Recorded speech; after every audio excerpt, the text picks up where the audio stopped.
सत्ता की शुरुआत आज उस मौन साधना से करते हैं जिस पर देश में आज सबसे मुखर और लाउड राजनीति हो रही। चुनावी लाउडस्पीकर भले ही शाम 5 बजे शांत हो गए हों, उनके कनेक्शन हटा दिए गए हों, लेकिन नेताओं के आरोपों के कनेक्शन वैसे के वैसे हैं और दावों के शोर में कहीं कोई कमी नहीं है। इस शोर को और ज्यादा बढ़ा दिया है पीएम मोदी के मौन साधना वाले एक फैसले ने, जिस पर विपक्ष की आंखें लाल हैं और शिकायतों की फाइल चुनाव आयोग के दफ्तर में पहुंचने लगी है।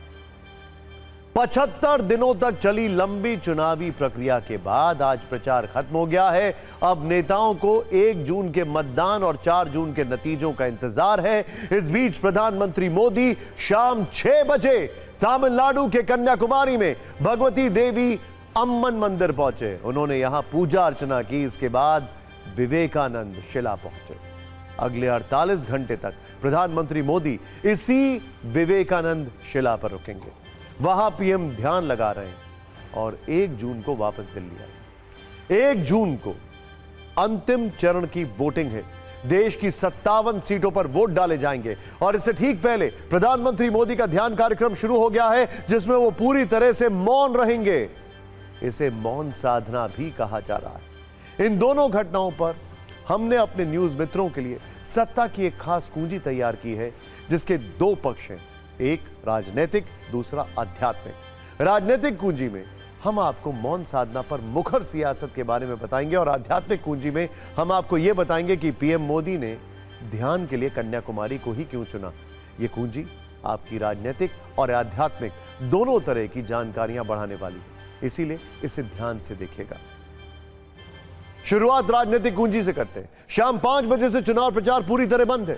नेता अब कोई भी ऐसा राजनीतिक कार्यक्रम नहीं कर सकते जिससे वोटर प्रभावित हो। ऐसी स्थिति में ज्यादातर नेता रणनीति बनाए या फिर थोड़ा आराम करेंगे। पीएम मोदी भी 75 दिनों के चुनावी भ्रमण के बाद आज से ध्यान लगा रहे हैं। वैसे तो पीएम मोदी ध्यान लगाएं या मौन साधना करें, विपक्ष का दावा है कि इससे उसे फर्क नहीं पड़ता, लेकिन 1 जून को वोटिंग है और विपक्ष को लगता है कि ठीक वोटिंग से पहले और वोटिंग के दिन जब पीएम मोदी विवेकानंद रॉक पर मौन साधना कर रहे होंगे और टेलीविजन पर उसे लाइव दिखाया जाएगा तो वोटर प्रभावित हो सकते हैं। इसीलिए वो चुनाव आयोग से अपील कर रहा है कि पीएम मोदी की मौन साधना का टीवी पर प्रसारण ना हो। इसके लिए कांग्रेस के एक प्रतिनिधिमंडल ने चुनाव आयोग में शिकायत दर्ज कराई और चुनाव आयोग से मांग की गई है कि 48 घंटे के साइलेंट पीरियड के दौरान किसी को भी प्रत्यक्ष या अप्रत्यक्ष रूप से प्रचार करने की अनुमति नहीं दी जानी चाहिए। यह आरोप भी लगाया है कि पीएम द्वारा मौन व्रत की घोषणा करना प्रचार या खुद को प्रसारित करने का तरीका है और यह आदर्श आचार संहिता का उल्लंघन है। कांग्रेस की लिखित शिकायत के अलावा पीएम मोदी पर बयानों के भी तीखे बाढ़ चलाए जा रहे हैं। ममता बनर्जी क्या कहती हैं, ध्यान से देखिए। अगर पीएम मोदी भगवान है तो वो ध्यान क्यों करेंगे? दूसरे लोग उनके लिए ध्यान करेंगे ना। तेजस्वी यादव ने कहा पीएम कन्याकुमारी मार्केटिंग करने, फोटो खिंचवाने और शूटिंग करने जा रहे हैं। कांग्रेस नेता उदित राज का कहना है कि साधु संत ध्यान के लिए अकेले जाते थे, लेकिन पीएम कैमरा लेकर जा रहे हैं। अखिलेश यादव का कहना है कि ध्यान लगाने की जरूरत 5-7 साल पहले थी, अब फुर्सत से ध्यान लगाते रहेंगे।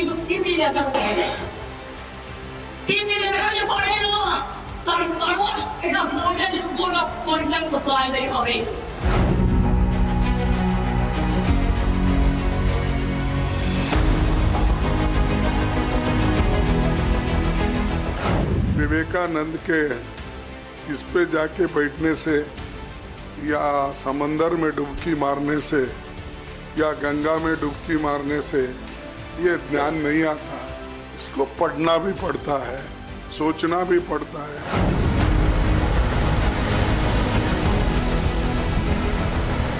हर नागरिक का हक है ध्यान करना, भगवान के पास जाना।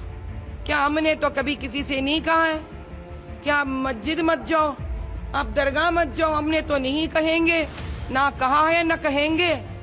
प्रधानमंत्री वहाँ जा रहे हैं और बैठेंगे मेडिटेशन में। हाँ, बहुत कुछ सोचने के लिए है उनका विषय। 4 तारीख के बाद में मैं क्या करूँगा, गांधीनगर में रहूँगा कि अहमदाबाद में रहूँगा, कहाँ रहूँगा, मेरे खिलाफ जेपीसी की जांच जो होगी। इसमें आचार संहिता का उल्लंघन कैसे हो सकता है?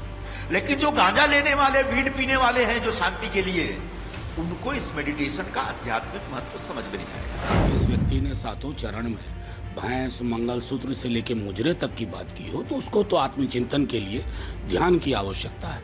लेकिन मैंने भी प्रधानमंत्री से आग्रह किया कि प्रधानमंत्री जी, ध्यान में जब 8-10 कैमरा होता है ना तो व्यवधान हो। तो प्रधानमंत्री के साधना पर भी उनको ऐतराज हो रहा है, जबकि भारतीय परंपरा का ये सबसे बड़ा सनातन धर्म का ये साधना ही सब कुछ है।